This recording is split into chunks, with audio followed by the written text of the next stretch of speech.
रंगा सियार की कहानी। एक बार की बात है, एक सियार जंगल में एक पुराने पेड़ के नीचे खड़ा था। पूरा पेड़ हवा के तेज झोंके से गिर पड़ा। सियार उसकी चपेट में आ गया और बुरी तरह से घायल हो गया।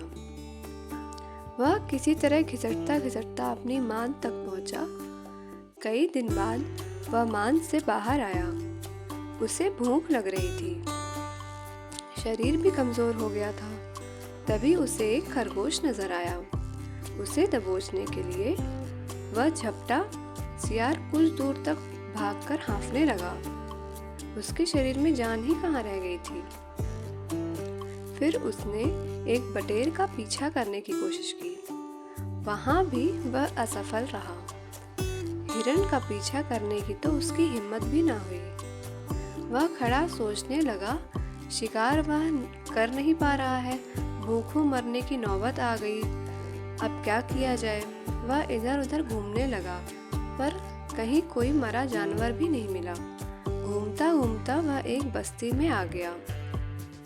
उसने सोचा शायद कोई मुर्गी या उसका बच्चा हाथ लग जाए, सो वो इधर उधर गलियों में घूमने लगा।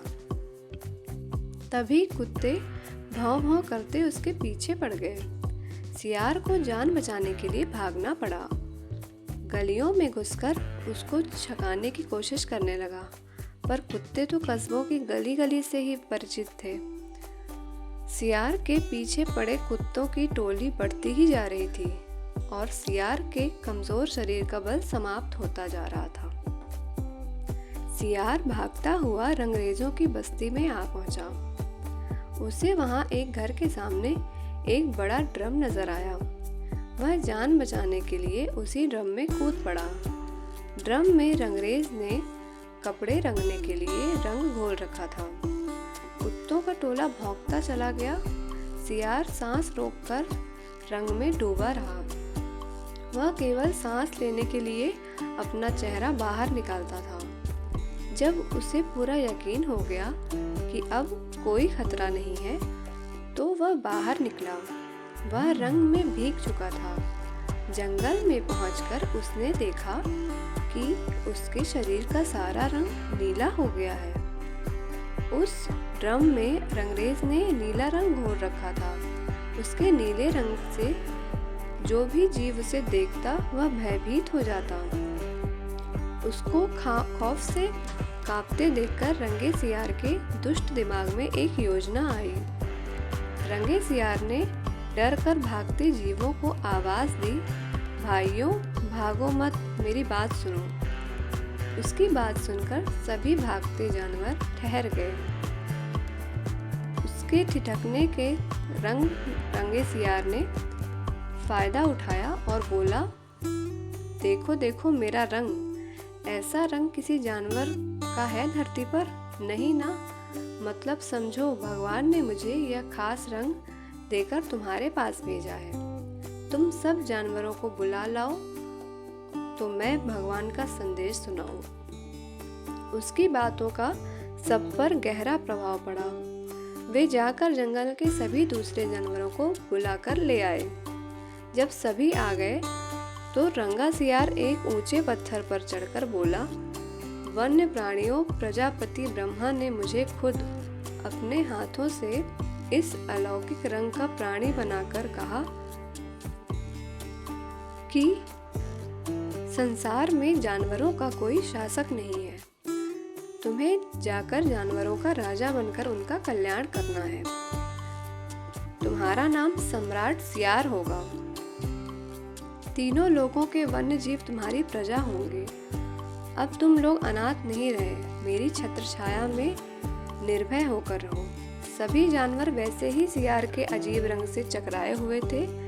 उसकी बातों ने तो जादू का काम किया। शेर, बाघ व चीते की भी ऊपर की सांस ऊपर और नीचे की सांस नीचे रह गई। उसकी बात काटने की किसी में हिम्मत ना हुई। देखते ही देखते सारे जानवर उसके चरणों में लौटने लगे और एक स्वर में बोले, हे ब्रह्मा के दूत, प्राणियों में श्रेष्ठ सियार, हम आपको अपना सम्राट स्वीकार करते हैं। भगवान की इच्छा का पालन करके हमें बड़ी प्रसन्नता होगी। एक बूढ़े हाथी ने कहा, हे सम्राट, अब हमें बताइए कि हमारा क्या कर्तव्य है। रंगा सियार सम्राट की तरह पंजा उठाकर बोला, तुम्हें अपने सम्राट की खूब सेवा और आदर करना चाहिए। उसे कोई तकलीफ नहीं होनी चाहिए। हमारे खाने पीने का शाही प्रबंध होना चाहिए। शेर ने सिर झुकाकर कहा, महाराज, ऐसा ही होगा।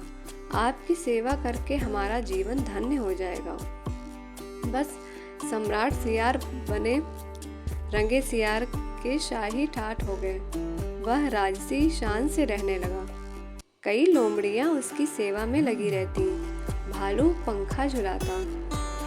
सियार जिस जीव का मांस खाने की इच्छा जाहिर करता, उसकी बलि दी जाती। जब सियार घूमने निकलता तो हाथी आगे आगे सूंड उठाकर बिगुल की तरह चिढ़ाता और दो शेर उसके दोनों ओर कमांडो बॉडीगार्ड की तरह रहते। रोज सियार का दरबार भी लगता।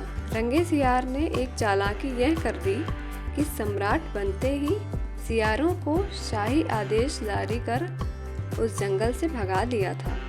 उसे अपनी जाति के जीवों द्वारा पहचान लिए जाने का खतरा था।